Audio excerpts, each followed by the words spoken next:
भक्तजनमानस निवासाय श्रीरामचन्द्राय वागीशाय यस्य वदने लक्ष्मीर्यस्य च वक्षसि यस्यास्ते हृदये संवित्तं नृसिंहमहं भजे। विश्वसर्गविसर्गादि नवलक्षणलक्षितम् श्रीकृष्णाख्यं परं धाम जगद्धाम नमामि तत्।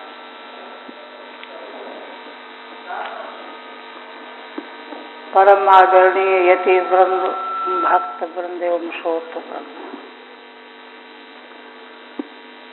श्रीमद्भागवत के दशम स्कंध पूर्वार्ध के 41वें अध्याय में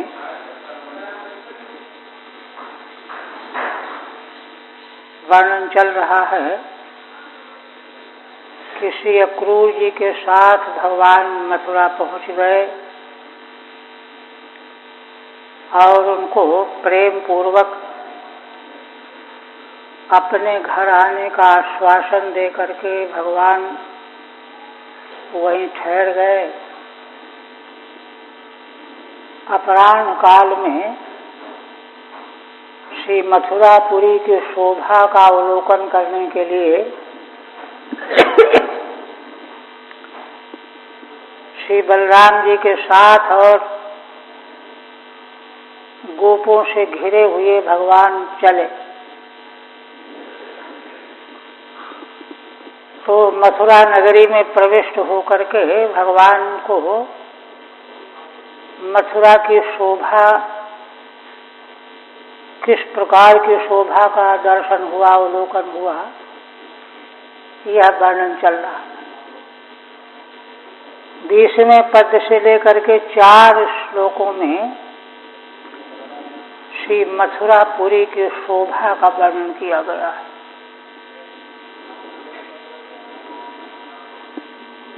मथुरा नगरी सप्तपुरियों में एक है, अन्यतम है। भविष्य पुराण के अंतर्गत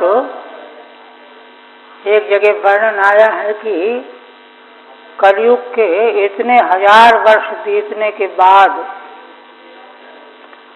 भूलोक में, भूमंडल में 2 ही तीर्थों का महात्म्य अवशेष रह जाएगा, मथुरा और वाराणसी। तो यह बात आज भी प्रत्यक्ष दृष्टिगोचर हो रही है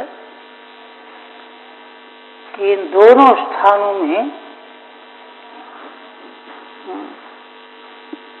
जनता का अनुराग, प्रेम, उनकी भीड़ भाड़ सर्वाधिक दिखाई पड़ती है। तो पुराण के अनुसार मथुरा नगरी पूरी कलयुग के अंत तक जो है इसकी महिमा, इसकी शोभा सुरक्षित रहेगी। पीछे आ चुका है, यत्र सन्निहितो हरि, मथुरा भूमि में तो भगवान हमेशा सन्निहित रहते हैं। और असल में किसी भी स्थान की महिमा का अर्थ ही यही है कि जहाँ भगवती शक्ति मौजूद हो, वही उस स्थान की महिमा सुरक्षित रहने का कारण होता है। अन्यथा महाभारत में वर्णन आया है, कलयुग में देखिए ऋषियों का दर्शन हम लोगों को नहीं हो सकता, भगवान का दर्शन तो दूर की बात है, वे सब छिपे हुए। कलयुग के मनुष्य में उतना पुण्य नहीं है, तप नहीं है, तो जब ये सब वस्तुएं ओझल हो जाती हैं तो उसी तरह से तीर्थों की महिमा भी ओझल हो जाती है। किंतु श्री मथुरा की महिमा और वाराणसी की महिमा आज भी अक्षुण्ण बनी हुई है। इसलिए और फिर दूसरी बात यह है कि श्रीधर स्वामी ने पीछे संकेत किया है ना कि अक्रूर जी को विदा करके भगवान अपनी पुरी का अवलोकन करने के लिए गए। तो भगवान की अपनी पुरी, ये तो आतंकवादियों ने कब्जा कर रखा है। तीर्थों में गलत लोग घुस गए हैं। आश्रमा यवनैरुद्धा वचन है कि नहीं, ये सब प्रत्यक्ष दृष्टिगोचर हो रहे हैं। तो वास्तव में तो वह मूलतः भगवान की अपनी राजधानी है। यदुवंशियों का ही शासन वहाँ अनादिकाल से चला रहा है। तो इसलिए उसकी शोभा का वर्णन, जब भगवान अपनी पुरी में आ रहे हैं तो राजा महाराजा जहाँ पहुँचते हैं तो उनके सेवक पहले से वहाँ सफाई, सुंदरता और व्यवस्था करते हैं। ये बात जो है बृहदारण्यक उपनिषद के 5वें अध्याय में स्पष्ट की गई। जीव की जब उत्क्रांति होती है, परलोक प्राप्त होता है, तो वहाँ एक विचार किया गया कि जीव अपने साथ में क्या लेकर के जाता है।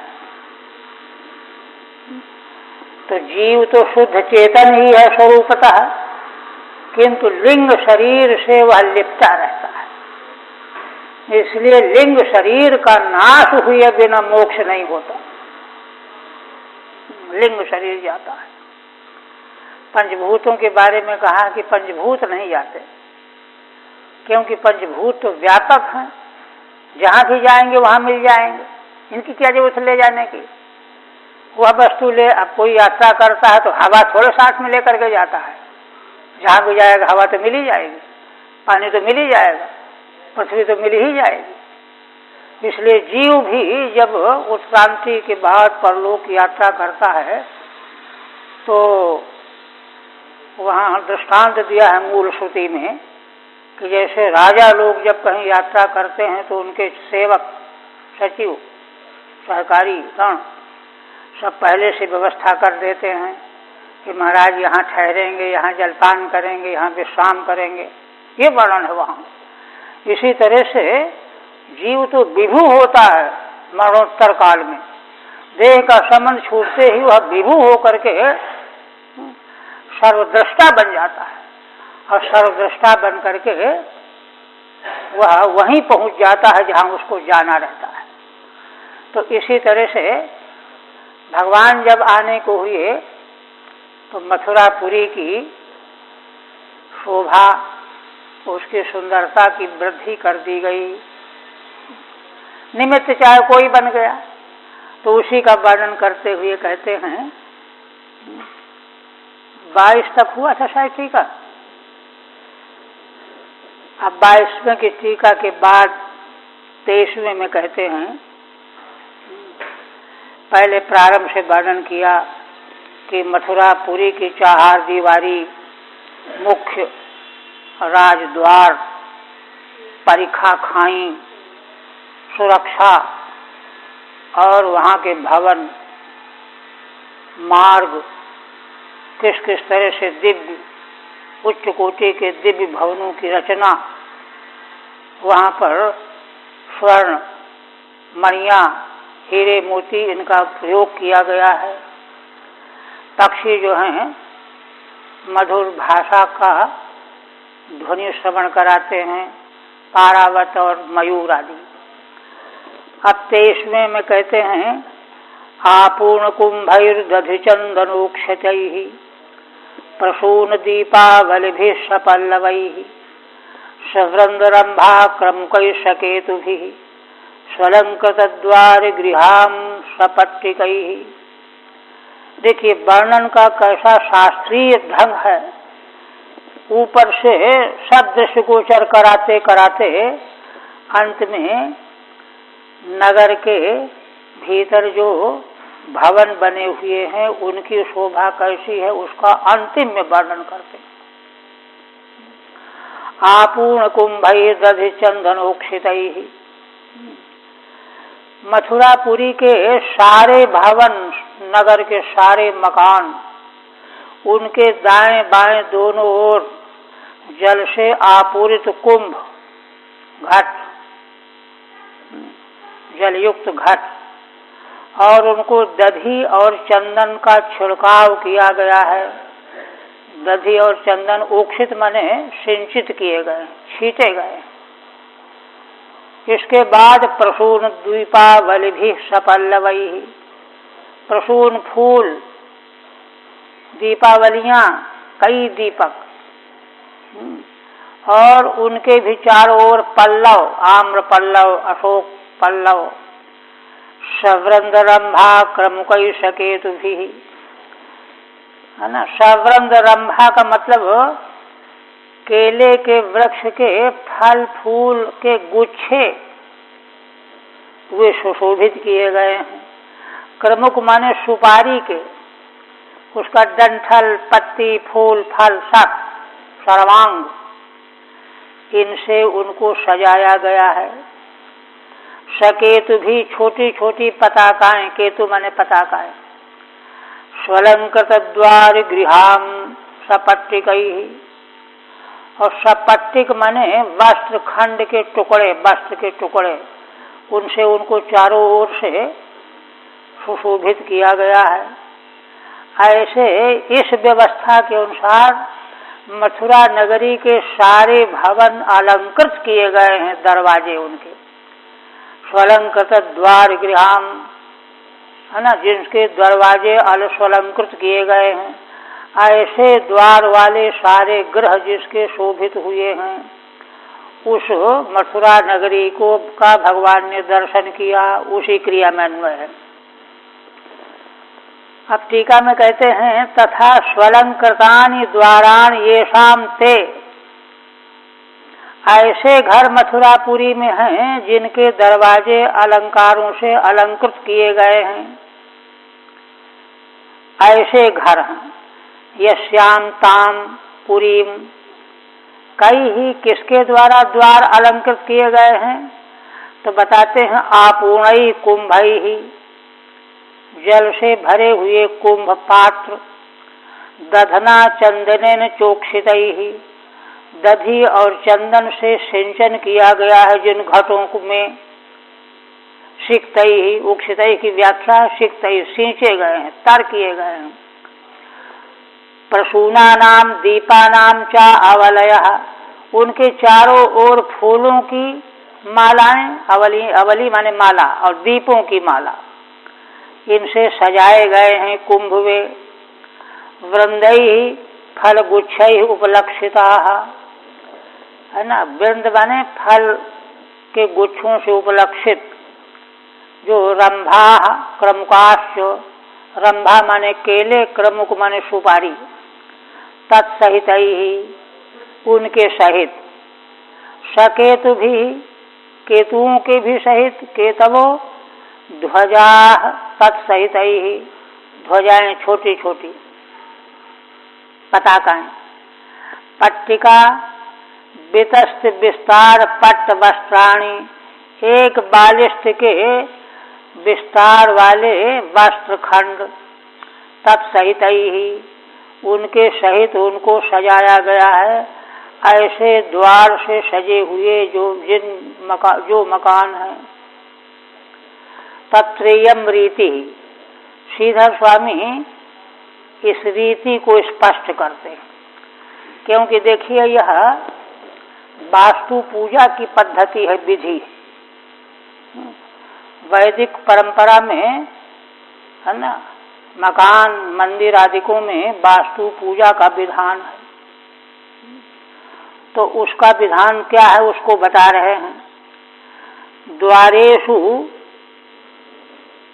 उभयतस्तंडुलानाम उपरि, प्रत्येक दरवाजे के दोनों ओर दाहिने बाएं, पहले नीचे तंडुल चावल बिछाएगा, उनके ऊपर जल पूरित घट रखे गए दोनों ओर। तदुपरि कुंभा, और कुंभों को तत्परितः प्रसूनावलय, कुंभों के चारों ओर फूलों की लहरियां, अवलियां, कतारें। कंठे पट्टिका, और कुंभ के कंठ में पट्टी। मुखे चूतादि पल्लवा, और कुंभ के मुख में आम्र के पल्लव। तदुपरि पात्रांतरे दीपावलय, उसके ऊपर दूसरे है ना, दीपावली में चाहे जो है पात्र में दीपावलियां जलाई गई हैं। दीपावलय तत्सन्निधौ रंभा, और दीपक के सन्निधि आगे की ओर केले, क्रमुका मन सुपारी, केतवः ध्वजाएं, है ना, केतवः तोरणानि चेती, इस तरह से उनको सजाया जाता है। ऐसे जो है मथुरा के भवनों के बाहर दरवाजों के इधर उधर ऐसी शोभा संपन्न की गई है। ऐसी मथुरा की शोभा का भगवान श्री कृष्ण बलराम ने अवलोकन किया। आप कहते हैं ताम संप्रविष्टौ वसुदेव नंदनौ व्रतौ वयस्यैर् नरदेव वर्तमना द्रष्टुम समीयुः त्वरिता पुरस्त्रियो हर्म्याणि चैवारुरुः नृपोत्सुकाः। श्री भगवान सुखदेव जी कहते हैं कि राजन, ऐसी मथुरा नगरी में दोनों श्री कृष्ण बलराम प्रविष्ट हो गए हैं, जो वसुदेव जी के कुमार हैं। व्रतौ वयस्यैः नरदेव वर्तमना, वे दोनों कुमार अपने मित्र गोपों से घिरे हुए हैं, चारों ओर से गोप घेरे हुए हैं, और राजमार्ग से ही चले जा रहे हैं शोभा देखते हुए। द्रष्टुम समीयुस्त्वरिता पुरस्त्रियः हर्म्याणि चैवारुरुः नृपोत्सुकाः। उन भगवान श्री कृष्ण बलराम का दर्शन करने के लिए, देखने के लिए पूरी स्त्रियां, मथुरा नगरी की स्त्रियां त्वरिताः समीयुः, बड़ी जल्दबाजी में दौड़ करके दर्शन करने के लिए आने लगी, और बहुतों को बहुत दूर भगवान निकल गए हैं या समझ करके तुरंत हरिम्याणि चैवारुरुः नृपोत्सुकाः। हे राजन, वे भगवत दर्शन की इतनी उत्सुक थीं कि सोचा कि मार्ग से जाने में देर लगेगी, इसलिए ऊपर अटारियों में चढ़ गईं, भवन के ऊपर ऊंचाई से भगवान का दर्शन मिल जाएगा। नरदेव वर्तमाना राजमार्गेण ताम पुरीम संप्रविष्टाविति द्वितीयांतम। टीका में इतना ही कहते हैं कि दोनों भाई श्री कृष्ण बलराम राजमार्ग से चल करके उस पुरी में प्रविष्ट हो रहे हैं, और पुरी की महिलाएं उनका दर्शन करने के लिए जल्दी जल्दी दौड़ी चली आ रही हैं। बहुत सी ऊपर छतों में पहुंच करके वहां से दर्शन के लिए जा रही हैं। अब उनका औत्सुक्य बता रहे हैं। काश्चित् विपर्यघृत वस्त्र भूषण विस्मृत्य चैकम युगले स्वथा परा कृतैक पट्ट श्रवणैक नूपुरा नांत्वा द्वितीयं त्वपराश्च लोचनम। श्री भगवान सुखदेव जी वर्णन कर रहे हैं स्वयं चाक्षुष प्रत्यक्ष करते हुए,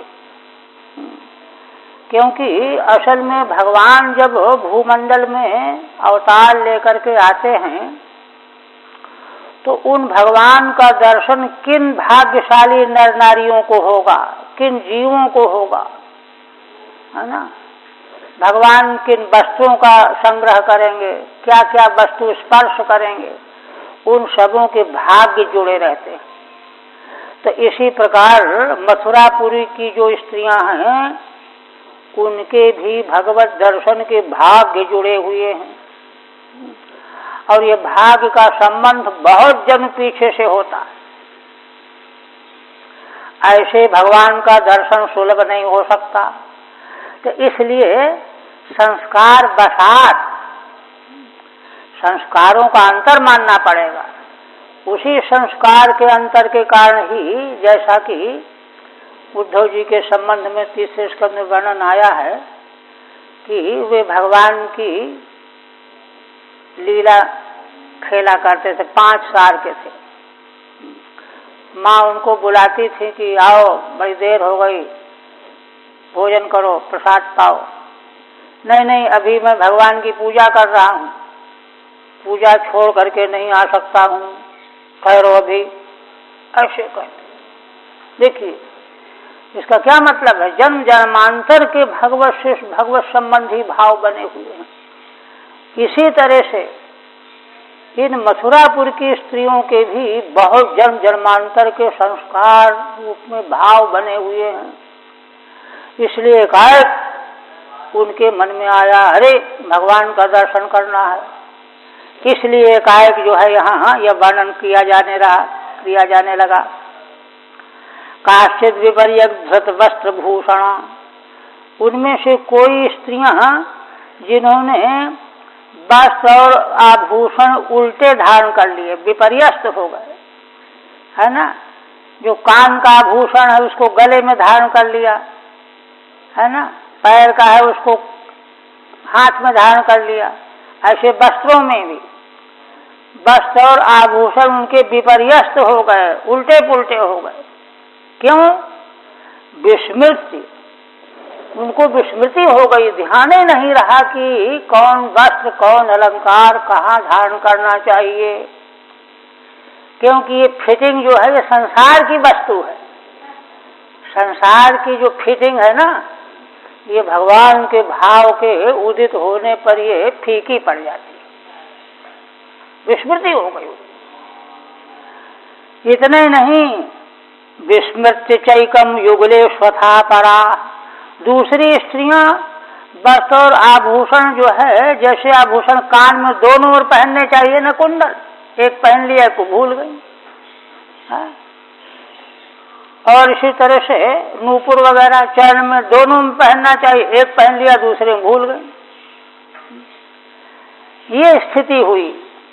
कृतैक पत्र श्रवणैक नूपुरा, उन्होंने एक पत्र कान में पहना और दूसरे का भूल गई, है ना। एक नूपुरा, नूपुर दोनों जगह पहने जाते हैं, एक ही में पहन करके भूल गई।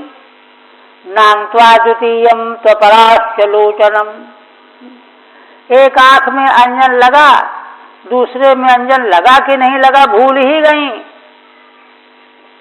त्वपराश्च लोचनम, ये स्थिति हुई। वही वर्णन करते हैं श्रीधर स्वामी। औत्सुक्यमेवाह द्वयेन, 2 श्लोकों से उन मथुरापुर की स्त्रियों की उत्सुकता का निरूपण कर रहे हैं। काश्चिदिति विपर्यक माने विपरीतम धृतानि वस्त्राणि भूषणानि च, विपरीत माने उल्टे पुल्टे, है ना। आभूषण और वस्त्र दोनों गलत हो गए। ता इसी तरह युगलेशु, युग्मधार्येषु, जो आभूषण 2-2 पहने जाते हैं, दोनों कानों में पहने जाएंगे, दोनों हाथ में कंकड़ पहने जाएंगे, तो उनमें एक पहन लिया एक को भूल गए। कुंडल कंकणादिषु एकम विस्मृत्य समीयु, एक पहन लिया दूसरी को भूल गई, दौड़ पड़ी भगवान का दर्शन करने के लिए। कृतम एकमेव पत्रम ययोस्ते श्रवणीयासाम, और दोनों कानों में पत्र धारण किया जाता है, किंतु एक में धारण कर लिया दूसरे को भूल गई। एक में नूपुरम चरणौ चरणाभरणम, दोनों चरणों में नूपुर पहने जाते हैं, तो एक में पहन लिया दूसरे को भूल गई। यासाम ताश्च ताश्च, इसी तरह से नाम त्वा, एक आंख में अंजन लगा लिया दूसरे में भूल गई। एकस्मिन्नेव लोचने अंजनम निधायैव,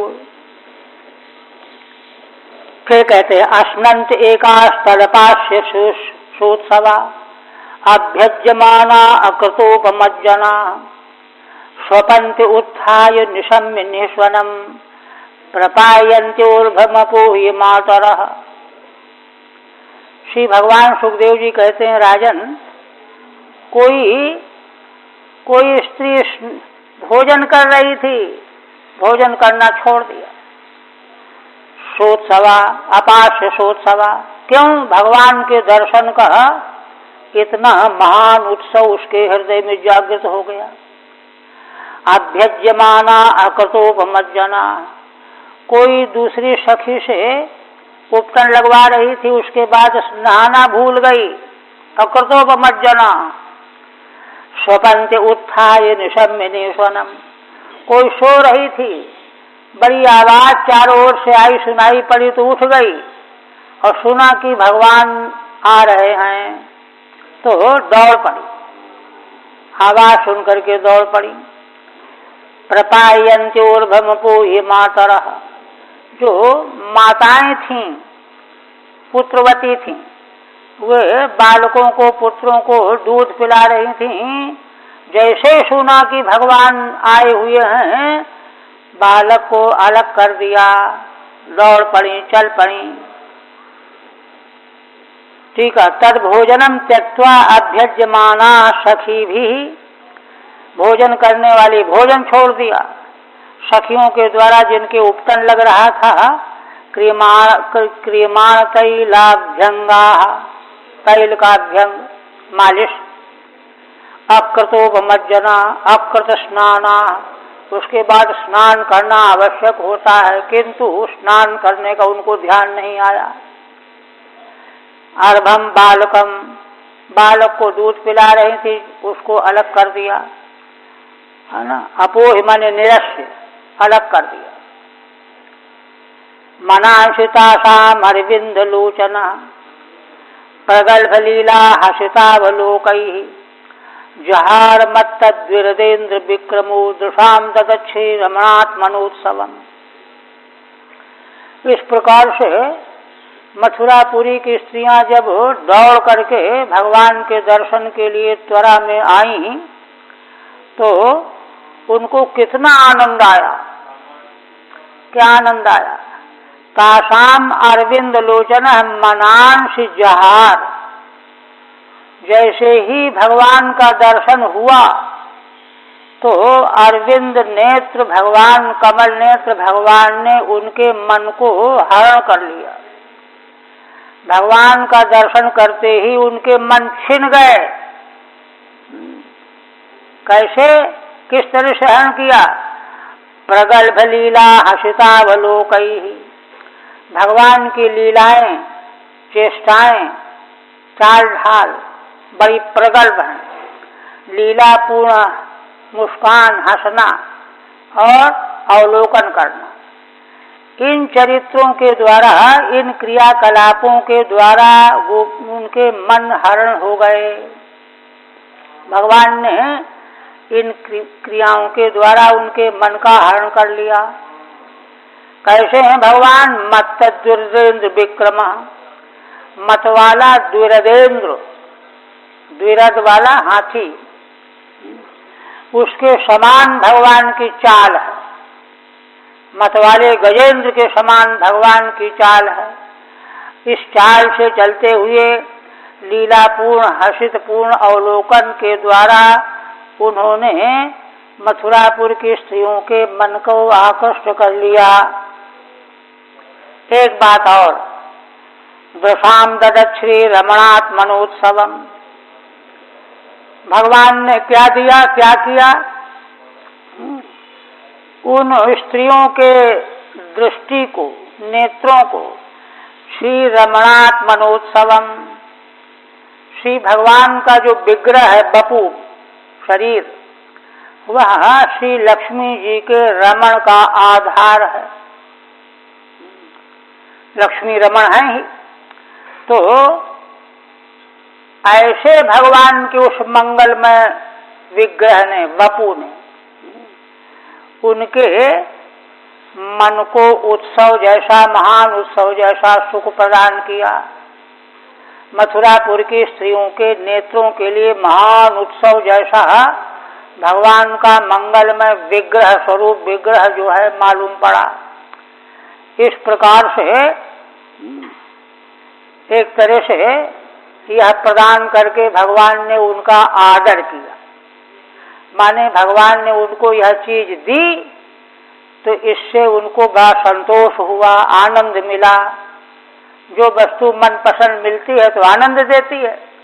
तो भगवान का मंगलमय विग्रह जिसमें श्री लक्ष्मी जी रमण किया करती हैं, उस विग्रह का दर्शन करके पूर्वासिनी स्त्रियों को, नेत्रों को महान उत्सव जैसा सुख मिला।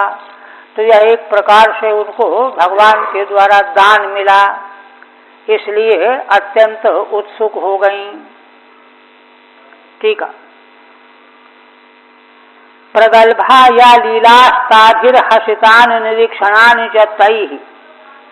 श्री भगवान की जो प्रगल्भ लीलाएं हैं उत्कृष्ट, ताभिर्हसितानि, उन लीलाओं के साथ मुस्कुराना, हंसना, निरीक्षण करना, देखना, इन क्रियाओं के द्वारा, तीनों के द्वारा, तै श्रियम रमयति, इनके द्वारा श्री जी को रमण कराते हैं भगवान, है ना। श्री रमणा, इसलिए श्री रमण कहे जाते हैं भगवान, लक्ष्मी जी को रमण कराने वाले, है ना। तेन आत्मना बपुषा, उस अपने शरीर के द्वारा, विग्रह के द्वारा, तासाम दशामुत्सवम ददत, उन मथुरापुरवासी स्त्रियों के नेत्रों को उत्सव प्रदान कर रहे थे, है ना। ददत मनांसि जहार, और उनके मन को खींच रहे थे, खींच लिया भगवान ने। दृष्ट्वा मुहुः श्रुतमनुद्रुत चेतसस्तम तत्प्रेक्षणोस्मित सुधोक्षण लब्धमानाः आनंद मूर्ति मुपगुह्य दशात्म लब्धम हर्ष्यत्तचो जहुरनंत मरिंदमाधिम। पुनः भगवान सुखदेव जी कहते हैं कि राजन देखो, मथुरापुरवासी स्त्रियों ने उन भगवान का दर्शन प्राप्त किया। किनका?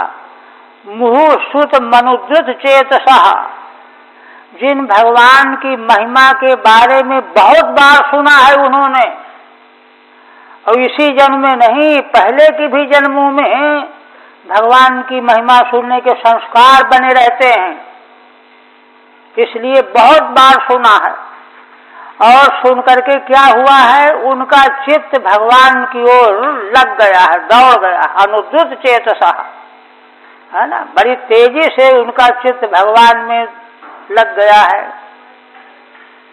तम तत्प्रेक्षणोस्मित सुधोक्षण लब्धमाना। अब जब भगवान का दर्शन हो गया तो भगवान का दर्शन होने से उनको और क्या मिल गया, भगवान कैसे देखते हैं, कैसे मुस्कुराते हैं, उनका अवलोकन करना, मुस्कुराना, है ना। सुधा सुधोक्षण, सुधोक्षण लब्धमाना, वह सुधा का सिंचन जैसा है। भगवान किसी को जब देखते हैं, किसी को देख करके मुस्कुराते हैं, तो ऐसा होता है कि मानो जिसकी ओर देख करके मुस्कुरा रहे हैं उसके ऊपर अमृत का सिंचन कर रहे हैं। तो भगवान के अवलोकन मुस्कान से मथुरापुरवासिनी स्त्रियों को ऐसा लगा कि मानो अमृत का सिंचन हमको मिल रहा है, प्राप्त हो रहा है। इसलिए तत्प्रेक्षणोस्मित सुधोक्षण लब्धमाना, और यह एक प्रकार से उनका मान होना है। जो वस्तु बड़ी अच्छे से अच्छी किसी को मिल जाए, जो चाह रहा हो, तो उससे अपने को सम्मानित अनुभव करता है। देखो भगवान के द्वारा हमको यह मिल गया, यह सुख मिल गया, उत्सव मिल गया, सम्मानित होने का लब्धमाना। आनंद मूर्ति मुपगुह्य दुषात्म लब्धम। फिर क्या किया उन पूर्वासिनी स्त्रियों ने, श्री भगवान की मूर्ति आनंदमयी है, उसको उन्होंने अपने नेत्रों के द्वारा भगवान की आनंदमयी मूर्ति को अपने हृदय में ले आई, उतार लाई, और हृदय में ला करके उसका उपगूहन किया, आलिंगन किया, अत्यंत गदगद होकर के आनंद मूर्ति मुझे दुषात्मलब्धम। दृष्टि के द्वारा अपने भीतर भगवान को लब्ध कर लिया और हृदय में ला करके आनंद मूर्ति भगवान का आलिंगन कर रही हैं, सुख ले रही हैं। है सत्यचो जहुरनंत मरिंद माधिम। अब भगवान सुखदेव जी ने कैसे जाना कि अपने भीतर जो है भगवान के आनंद मूर्ति का उपगोहन कर रही हैं?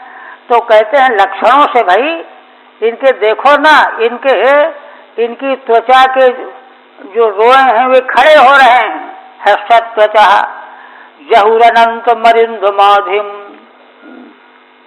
हे अरिंदम, अरिंदम जो है परीक्षित के लिए संबोधन है, शत्रुओं पर विजय पाने वाले।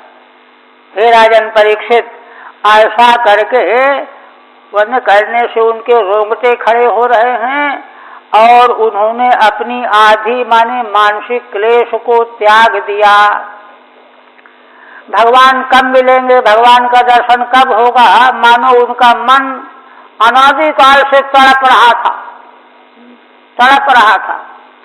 असल में देखो, जीव मात्र भगवान के आलिंगन के लिए तड़प ही रहा है, लेकिन वह इतना बेवकूफ है कि उसको ये मालूम नहीं पड़ रहा कि हम किस लिए तड़प रहे हैं।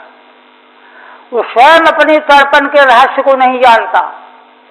वास्तव में उसकी तड़पन यही है, अनादिकाल से भगवान का अंग स्पर्श प्राप्त करने के लिए तड़प रहा है।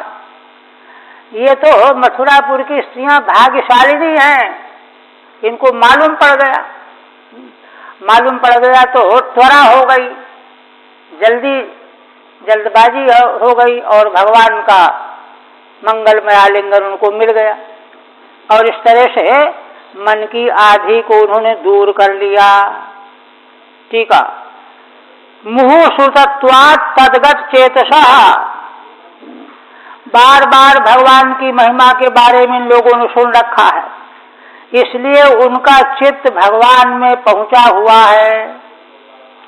सद्यस्तम दृष्ट्वा, अब बहुत जल्दी भगवान का जब दर्शन हुआ, तस् प्रेक्षणम च उत्स्मितम च, भगवान का प्रेक्षण, उत्स्मित माने मुस्कान, च तदेव सुधा, जो सुधा अमृत के समान है, तया उक्षणम सेचनम, उसके द्वारा उनको सिंचन मिला, माने जैसे हमको कोई शीतल जल से नहला दे।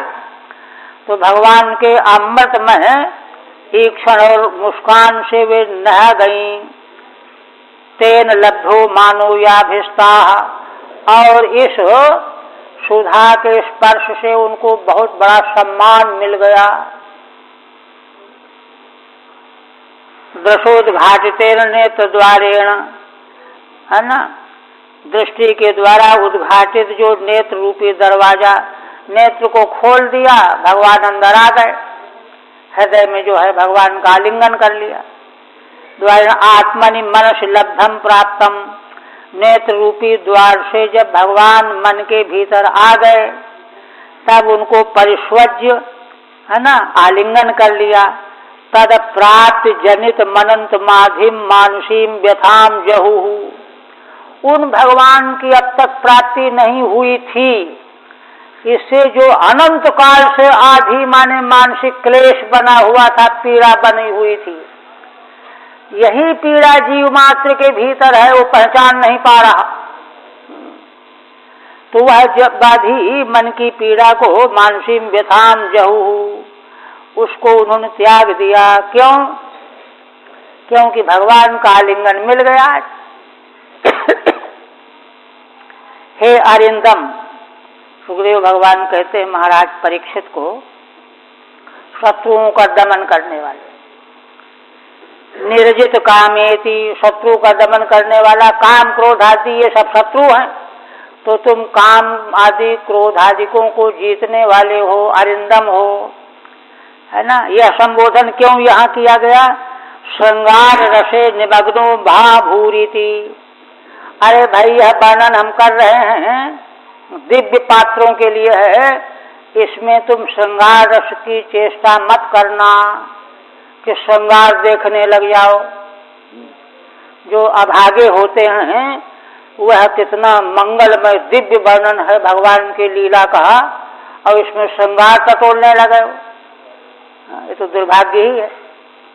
इसलिए संबोधन शब्द के द्वारा महाराज परीक्षित को भगवान सुखदेव जो सावधान करते हैं, होश में रहना। फिर कहते हैं प्रासाद शिखरारूढ़ा प्रीफुल्ल मुखाम्बुजा आभ्यवर्षण सौमनस्यै प्रमदा बल केशवौ।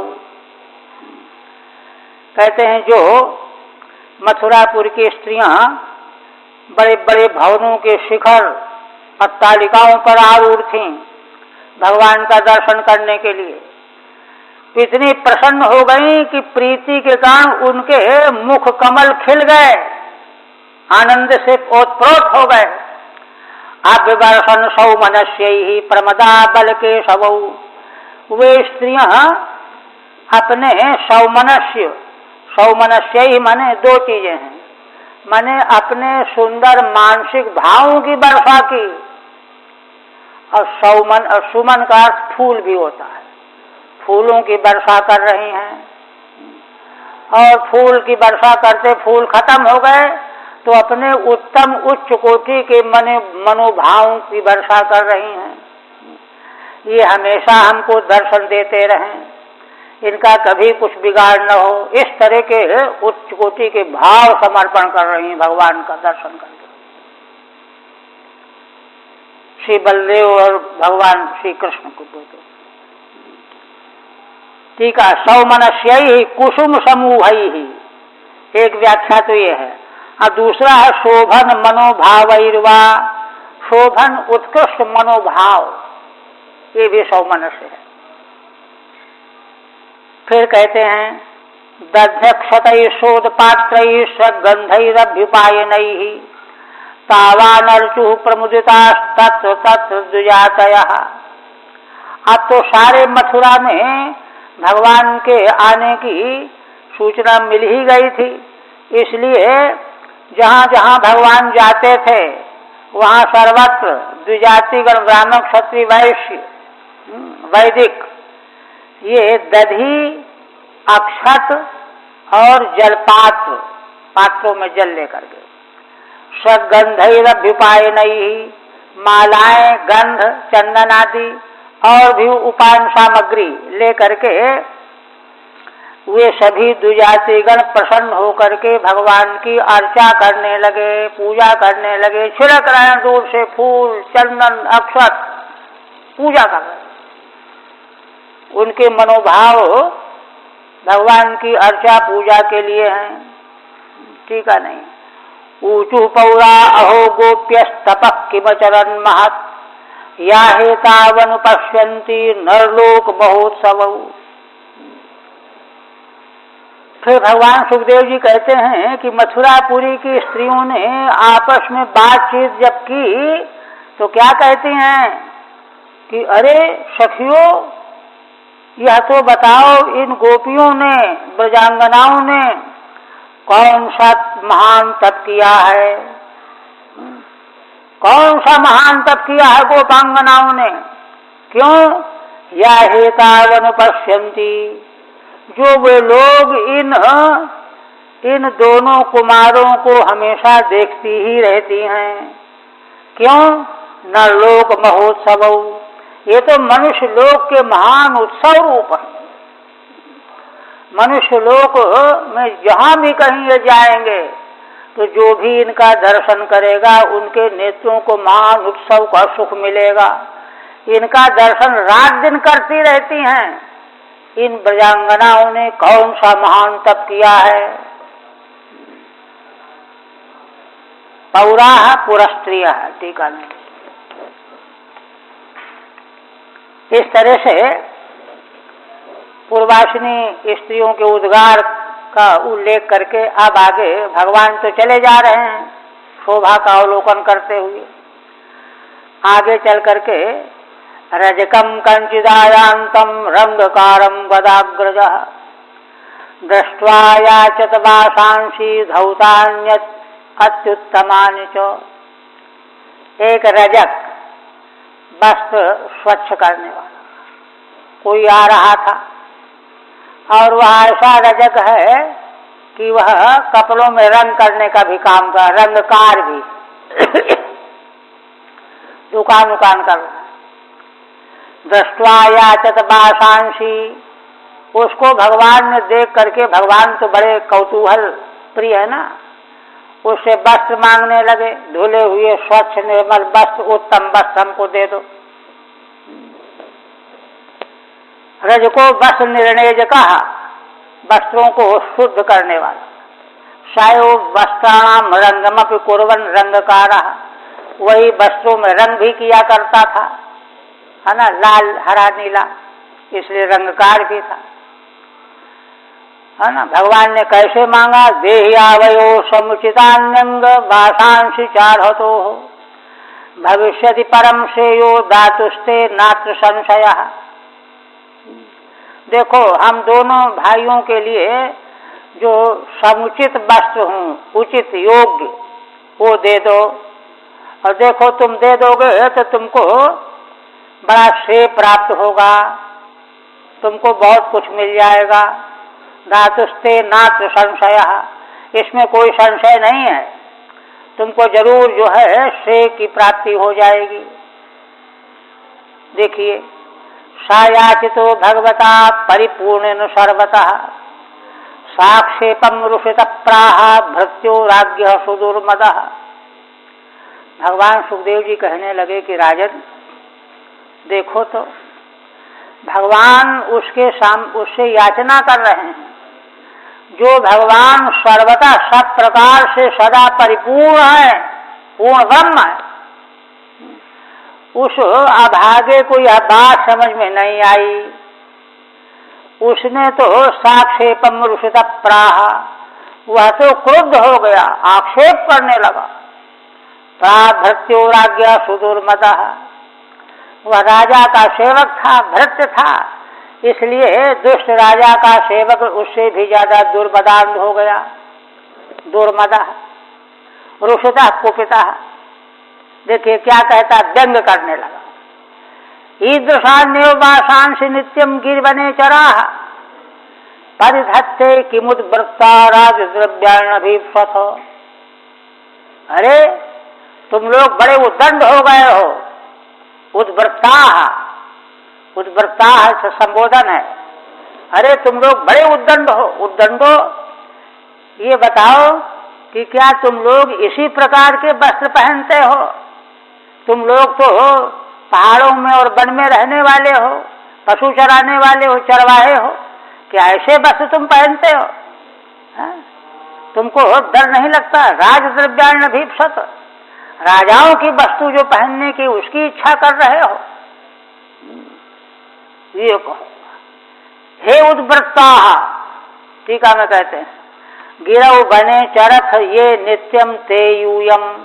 तुम लोग वन में चाहे पहाड़ों में रहते हो, ऐसे तुम लोग पूर्वम परिधत्ते, ऐसे कपड़े पहले कभी पहने हैं? ऐसे संभावनायाम लोट कभी नहीं पहने हो।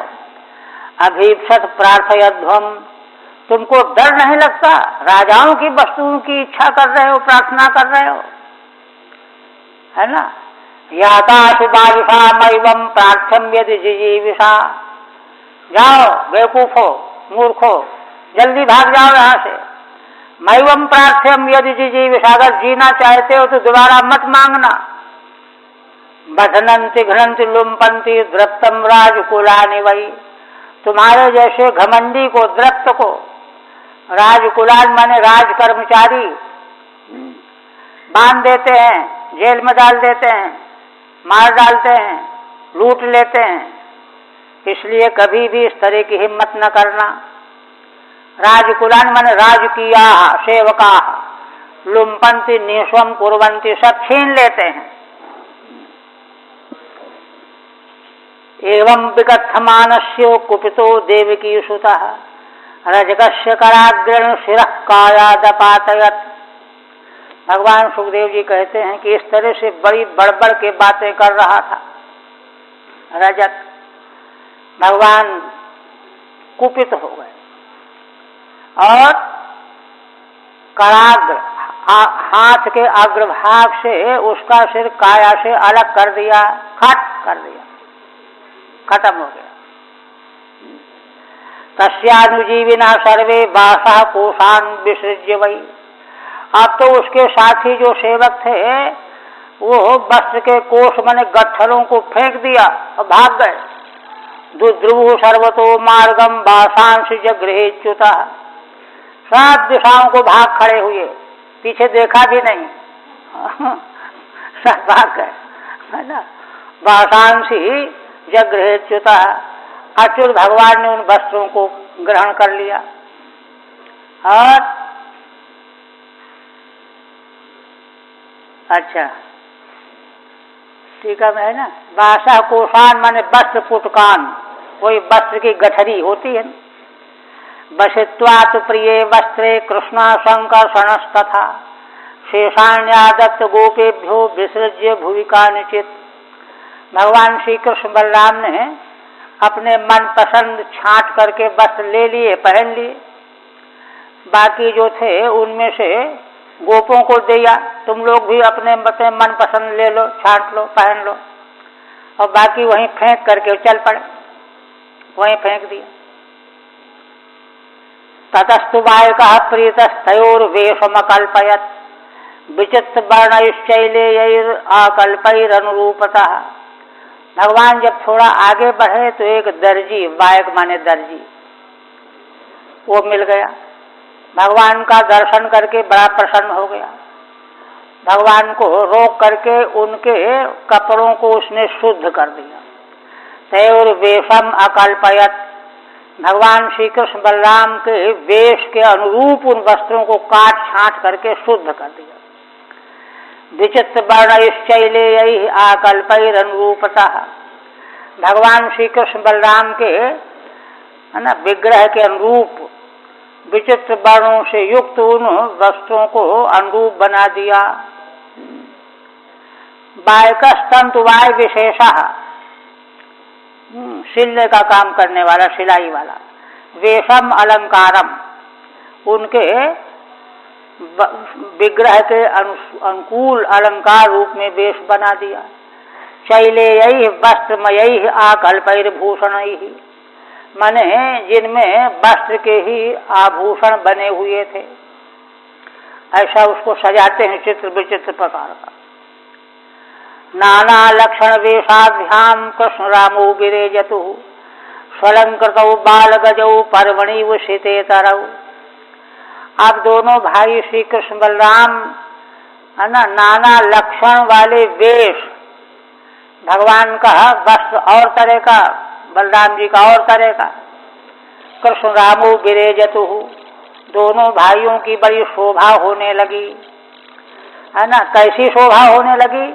जैसे पर्व के समय में दो गज शावक बाल गज, शीते तरु, एक शीत एक अशित, श्याम वर्ण भगवान श्री कृष्ण और शुक्ल वर्ण बलराम, इनको जैसे अलंकृत किया गया हो उत्सव के समय पर, ऐसी भगवान की शोभा हो रही थी। पर्वण माने उत्सवे। तस्य प्रसन्नो भगवान प्रादात् सारूप्यमात्मनः श्रियं च परमाम लोके बलैश्वर्य स्मृति इंद्रियम। भगवान उस बालक पर बहुत प्रसन्न हो गए और उसको भगवान ने अपना सारूप्य मोक्ष ही दे दिया प्रारब्ध के बाद, जीवन के बाद।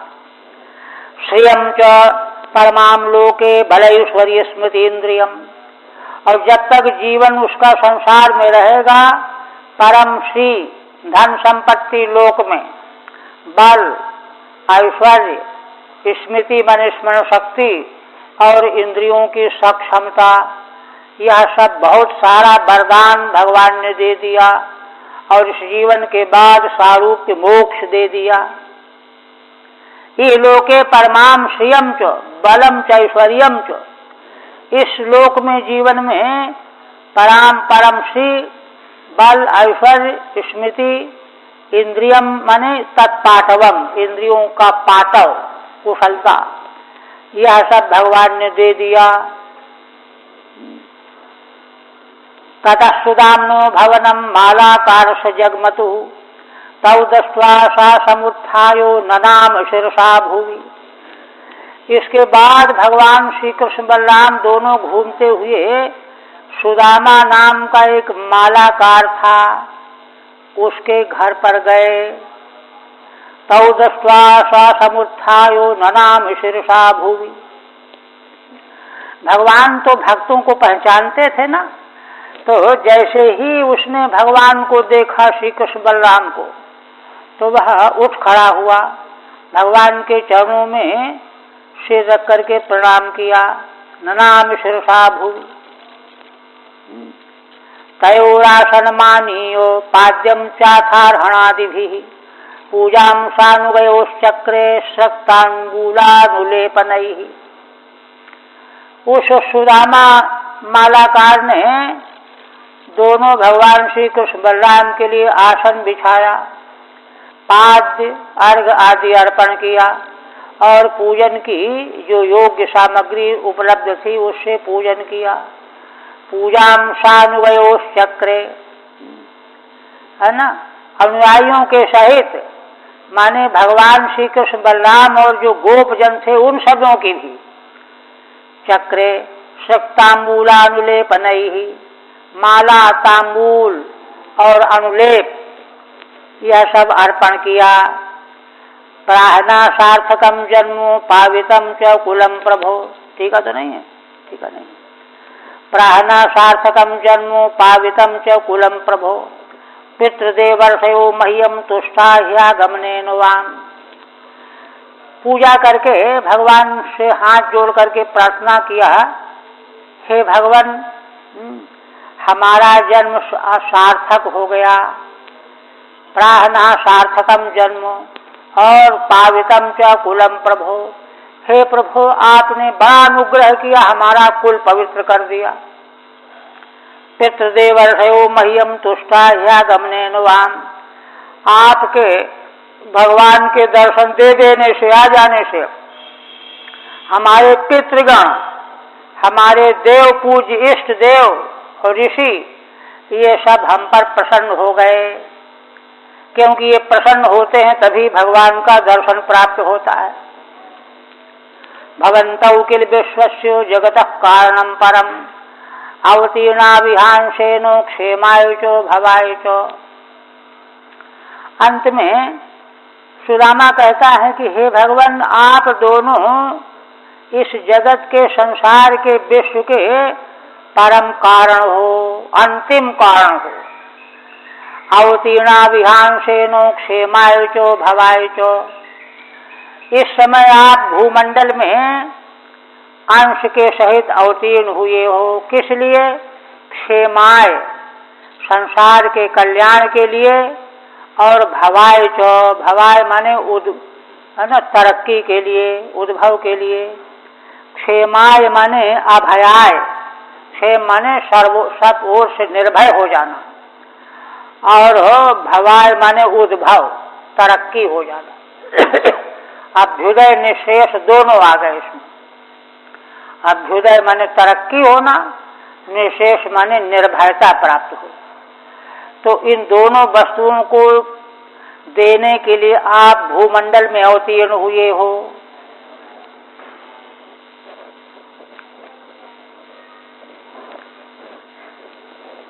सुदामा फिर कहते हैं नहीं वाम विषमा दृष्टि। टीका तो नहीं इसकी? टीका नहीं। नहीं वाम विषमा दृष्टि सुहृदोर जगदात्मनो समयो सर्वभूतेषु भजन्तम भजतोरपि। हे भगवान, आप दोनों में कभी भी विषम दृष्टि नहीं हुआ करती। क्यों? वाम विषमा दृष्टि ना सुहृदोर जगदात्मनो, है ना। शंका इसलिए हुई थी कि रजक को तो भगवान ने काम तमाम कर दिया और उसको सूचीपति को वरदान दे दिया, तो ये तो विषम दृष्टि हुई ना। तो कहते नहीं, आपकी दृष्टि विषम नहीं होती। सुहृदोर जगदात्मनो, क्यों? आप सारी जगत के सुहृद माने हितैषी हो और आत्मा माने आत्मा हो। आप दोनों जगत के हितैषी सुहृद हो और सारे जगत की जीव मात्र की आत्मा हो। तो आत्मा कहीं आत्मा से जो है भेदभाव करेगा, सुहृद कहीं सुहृद से भेदभाव करेगा। दूसरा हेतु और समयो हो, क्योंकि आप दोनों हमेशा समान रहने वाले हो। सर्वभूतेषु भजंतम भजतोरपि, समस्त प्राणियों में आप समान रूप से विद्यमान रहने वाले हो और जो आपका भजन करने वाले हैं उनका आप भी ध्यान रखने वाले हो। इसलिए अगर संसार में किसी की ओर भगवान का ध्यान जाता है तो इसका कारण उसका भजन होता है। तो बालक को जो भगवान ने आशीर्वाद दिया तो वह भक्त था, रजग असुर था, दुष्ट था, इसलिए उसको दंड मिला। भगवान में कोई विषमता नहीं है। ठीक है। रजक बधेन बालकानुग्रहेण च युवयोर विषम दृष्टितया अनीश्वरता ना शंकनीया। भगवान ने रजक का तो वध कर दिया और बालक पर अनुग्रह कर दिया, तो आप दोनों की विषम दृष्टि मान करके ईश्वर कैसे हो जाएंगे? ये तो भेद दृष्टि है इनकी। कहते ये आशंका नहीं करनी चाहिए, नहीं हुआ मिति। क्यों? अत्र हेतु समयो हीति, क्योंकि ये दोनों भगवान श्री कृष्ण बलराम समान हैं, सम है। अत्रात हेतु द्वयम, समान क्यों है? सुहृदोरिति जगदात्मनोरिति, क्योंकि आप जगत की आत्मा हैं, जीव मात्र की आत्मा, और सुहृद मने हितैषी हैं। हितैषी और आत्मा कभी भी विषम होता ही नहीं है, इसलिए इनको अनीश्वर की आशंका नहीं करनी चाहिए। फिर कहते हैं तावाज्ञापयतम भृत्यम किमहम करवाणि वाम पुरुषो अत्यनुग्रहो हेशो भवद्भिर्यन्नियुज्यते। सुदामा पुनः भगवान से प्रार्थना करने लगा कि हे भगवान, आप दोनों मुझे कोई आज्ञा दो, मैं आपका भृत्य सेवक हूँ, आप दोनों मुझको कोई न कोई आज्ञा दीजिए। कि हम करवाणि वाम, आपकी मैं क्या सेवा करूं, है ना। पुंसो अत्यनुग्रहो हेशो भवद्भिर्यन्नियुज्यते। सुदामा कहता है कि मनुष्य का, पुरुष का भगवान के द्वारा प्राप्त होने वाला बहुत बड़ा अनुग्रह यही है ना। अत्यनुग्रह, अतिशय अनुग्रह है मनुष्य के लिए। क्या? यद भवद्भिर्नियुज्यते, कि जो भगवान के द्वारा उसको काम में लगाया जाए कि भाई ये करो, ये करो, ये करो। तो इसलिए आप कृपा करके मेरे सौभाग्य को व्यक्त करने के लिए आज्ञा दीजिए, सेवा कार्य बताइए। ठीक है नहीं। इत्यभिप्रेत राजेंद्र सुदामा प्रेत मानुषः शस्तैः सुगंधैः कुसुमैर्माला विरचिता ददौ।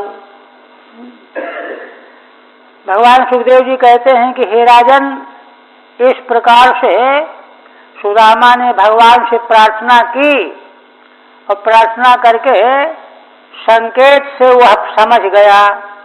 सुदामा अत्यंत प्रीतिपूर्ण मन वाला होकर के क्या किया उसने? शस्तई सुगंधई कुसुमई, है ना, सुंदर दिव्य कोमल सुगंधों से युक्त फूलों के बनी हुई माला भगवान को अर्पण कर दी। दिव्य फूलों से बनी हुई माला, है ना, सुगंधित पुष्पों से वह माला भगवान श्री कृष्ण बलराम को पहनाई। ठीक है नहीं। ताभिस्वलंकृतौ प्रीतौ कृष्ण रामौ सहानुगौ प्रणताय प्रपन्नाय ददतुर्वरदौ वरान। इस प्रकार से उन मालाओं के द्वारा, उसकी सेवा के द्वारा अलंकृत होकर के भगवान श्री कृष्ण बलराम बड़े प्रसन्न हो गए, गदगद हो गए। और उनके अनुयायी जो गोपजन थे वे भी, उनकी भी सेवा की उसने। प्रणताय प्रपन्नायो ददतुर्भरदौ वरान, तो वह सुदामा भगवान के शरण में आया था, प्रपन्न था, बड़ा जो है विनम्र बना हुआ था। उसको दोनों भगवान श्री कृष्ण बलराम ने वरान ददतु, है ना, वरदान दिए। वरान में बहुवचन है ना, दोनों ने दिया। देखिए, देने वाले भी दोनों और वरदान में भी बहुवचन है। बहुत सारे दोनों भाइयों ने वरदान दिए,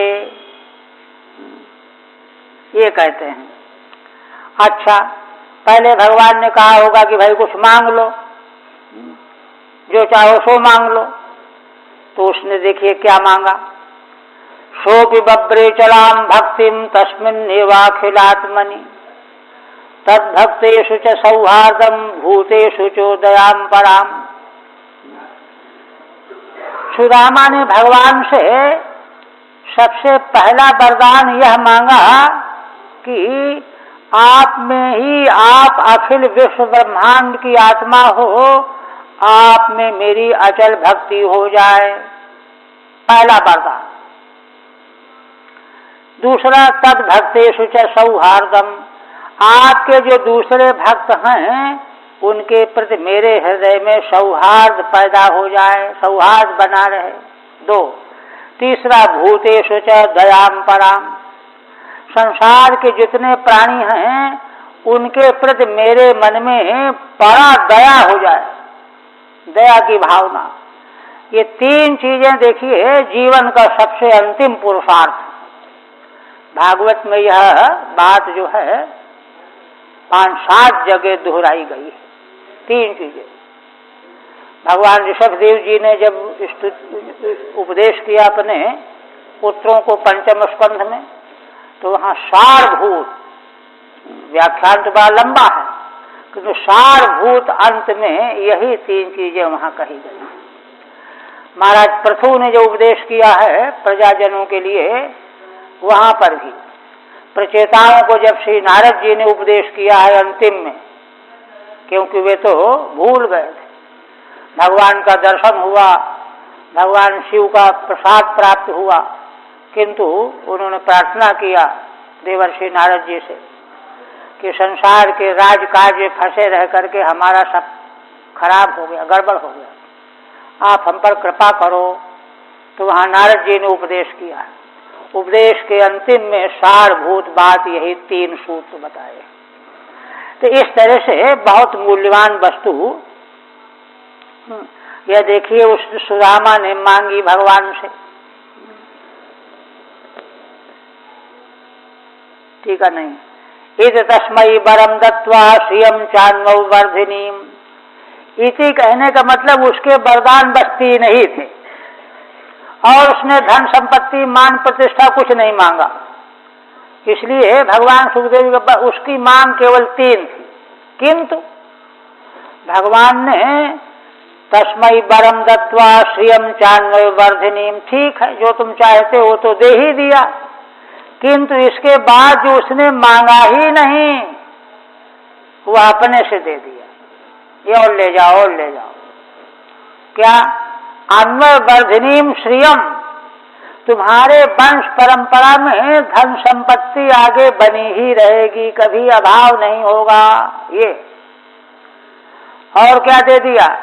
बलम आयु यशः, बल आयु यश कीर्ति कांतिम सौंदर्य निर्जगाम सहाग्रजः, ये वस्तुएं जो हैं भगवान ने उसके मांगे बिना ही अपने से अर्पण कर दिया, दे दिया।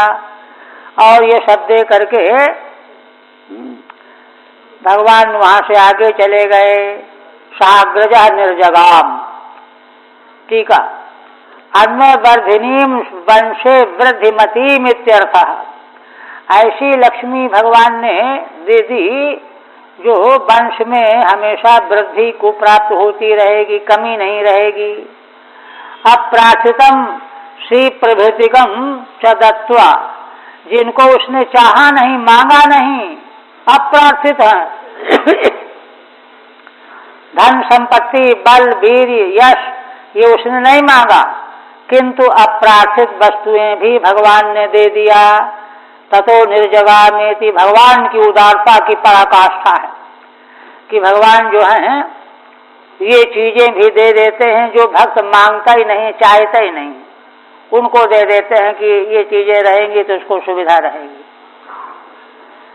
यह कह करके अब अग्रिम अध्याय जो आने वाला है उसके संबंध में श्रीधर स्वामी एक दृष्टि प्रदान कर रहे हैं।